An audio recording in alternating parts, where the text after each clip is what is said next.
ఆ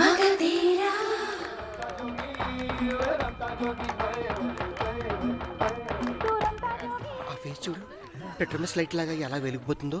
కాదమ్మా, చిన్నప్పుడు టార్చర్ లో ఎంత అందంగా ఉన్నాడు కదూ. ఇలా వర్ణించుకుంటూ పోతే 100 పేజీలు కూడా సరిపో బాబా. వాడిని మీ దగ్గరికి పంపిస్తాను, రాసుకుంటూ చూసుకోండి, చూసుకుంటూ రాసుకోండి.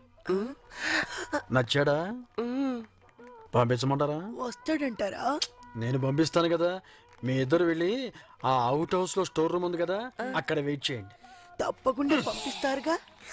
మీకోసం కాకపోయినా నా కోసం పంపిస్తా, వెళ్ళండి. Excuse me. ఇంకో పెప్సీ తగిలింతరా? వద్దు, ఇప్పటికే పశ్చాత్తాపంతో మండిపోతున్నా. దేనికి? చేసిన తప్పులకి. అయితే ఓ పని చెయ్యి, ఏం చేయను? నా కాళ్ళు పట్టుకో.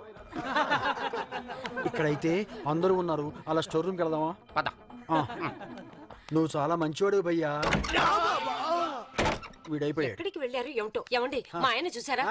సినిమాకి వెళ్ళారు. సినిమాకా? ఇప్పుడేం సినిమా అండి? Noon show. ఆయనకిద్దరు. ఆయనకిద్దరా?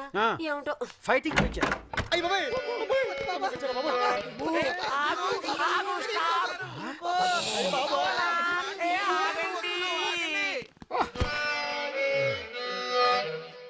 జరిగింది ఊహించుకుంటే లాజిక్ అందట్లేదే.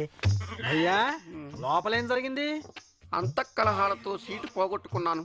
నా జీవితం అడవి కాచిన వెన్నెలైపోతుందని భయపడిపోయాను. లేకపోతే నా చేత పెప్సీ తాగిస్తావా? పెప్సీ తప్పైపోయింది. దయించి ఈ చారిత్రాత్మకమైన సంఘటన ఎక్కడా లీక్ చేయొద్దు. ఓకే.